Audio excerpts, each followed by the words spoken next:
troisième édition au Salon international pour la valorisation des pains tissés ici en Afrique.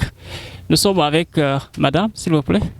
Je suis madame Ifono Fatoumata Estelle Mansaré. Je suis la directrice générale adjointe de l'Office national de promotion de l'artisanat en République de Guinée. Voilà. Aujourd'hui, nous voyons que, comme vous le dites, vous êtes la tête de la délégation, une forte délégation guinéenne, venue ici à Dakar pour représenter la Guinée. Dites-nous, que représente pour vous cette participation? Alors, cette participation pour nous représente le branding Guinée. Nous venons ici avec une forte délégation composée d'artisans dans le domaine du textile et puis comment je vais appeler ça, des couturiers, donc des stylistes. C'est pour représenter notre pays, la Guinée, dans le domaine du développement du textile. Vous savez qu'aujourd'hui, la Guinée est en train d'œuvrer beaucoup dans la promotion du textile, de son coton, notamment à travers le lépi, à travers le pagne forêt sacrée. Et la Guinée a été choisie pour cette troisième édition comme pays invité d'honneur. Cela a été une aubaine pour nous, un grand honneur pour venir représenter notre Guinée dans notre savoir-faire, dans le développement du textile guinéen. Voilà, est-ce qu'on peut nous citer un peu les différents stands que vous avez ici? Nous voyons ici la Guinée dans son ensemble. Est-ce qu'on peut savoir un peu les différentes délégations qui vous accompagnent? Donc ici, vous allez voir que la Guinée a 7 stands. Et ces 7 stands, nous avons tous ces gens qui font de la promotion du textile. Donc, commencer par les tisserands. Nous avons aussi les teinturières, nous avons les stylistes. Donc quand vous prenez un peu, nous avons à peu près sur la chaîne de valeur de la promotion du textile. Donc nous avons le pagne tissé lépi que vous connaissez. Nous avons donc ceux qui font de la teinture dans les différents motifs que nous avons, notamment le forêt sacré, le gara et aussi le kendeli que vous connaissez qui représente la basse-côte. Nous avons aussi de grands stylistes parmi nous qui mettent en valeur ces différents textiles avec des grands modèles que vous voyez derrière moi.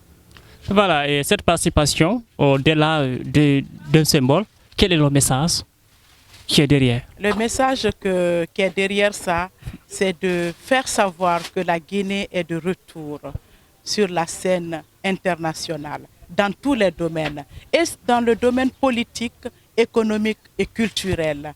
Donc, la Guinée est en train de se développer sur tous les plans grâce au leadership du président de la République, le général Mamadi Doumbouya, et à travers tout son gouvernement aujourd'hui, et nous les techniciens, les différentes directions. Donc, nous voulons montrer à la face du monde que la Guinée est en train de se développer dans tous ses plans, dans tous ses domaines. Parlant de l'artisanat, pour terminer, parlant de l'artisanat, aujourd'hui, quelle est la place qu'occupe la Guinée au niveau international? La Guinée, d'abord, je prends au niveau de la Guinée. Quand nous prenons l'artisanat occupe aujourd'hui une très grande place dans l'économie de la Guinée. Nous avons aujourd'hui près d'1 million d'habitants, de Guinéens, qui font de l'artisanat à travers le dernier recensement que nous avons reçu. Nous avons plus de 300 métiers aujourd'hui répertoriés au niveau de l'artisanat. Donc l'artisanat occupe une très grande place au niveau de l'économie nationale. Maintenant, lorsque nous partons à l'international, vous voyez aussi ce que nous représente l'artisanat. Aujourd'hui, même le président de la République, il s'habille dans l'artisanat. C'est pour montrer que nous sommes riches. Nous sommes riches dans notre tradition, riches dans notre culture. Donc aujourd'hui, nous cherchons à vendre l'image de la Guinée à travers ce qui nous appartient le plus, qui est notre mode vestimentaire.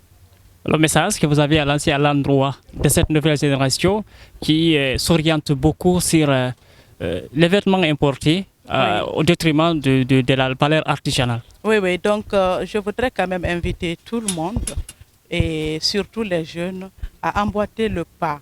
Aujourd'hui, le gouvernement donne un exemple. Vous avez vu dans les conseils de ministres aujourd'hui, tous les membres du gouvernement se mettent en textile. Chaque fois que la Guinée va se faire représenter à l'international, on porte le textile. Et nous sommes en train de travailler beaucoup aujourd'hui pour améliorer la qualité du textile guinéen.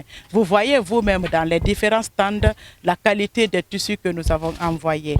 Donc les jeunes peuvent aussi porter du textile. C'est pourquoi nous avons fait venir le CITA l'année dernière en Guinée. Le CITA, c'est le Salon international du textile africain, où nous avons fait venir plus de 80 stylistes pour montrer qu'à travers le textile guinéen, tu peux t'habiller comme tu veux, dans n'importe quelle, dans toutes les cérémonies, mariage, anniversaire, et soirées dansant, tu peux t'habiller. Vous allez voir toutes les collections qui sont là, c'est-à-dire c'est pour toutes les tendances, c'est pour les jeunes, c'est pour les vieux, c'est pour les femmes, c'est pour les hommes, et c'est très beau. Et donc, que les jeunes puissent aussi consommer du contenu local, donc pour encourager nos artisans dans leur travail. Parce que c'est seulement en consommant le produit guinéen que nous encourageons les producteurs guinéens. Merci beaucoup, Madame Ifol. Merci à vous.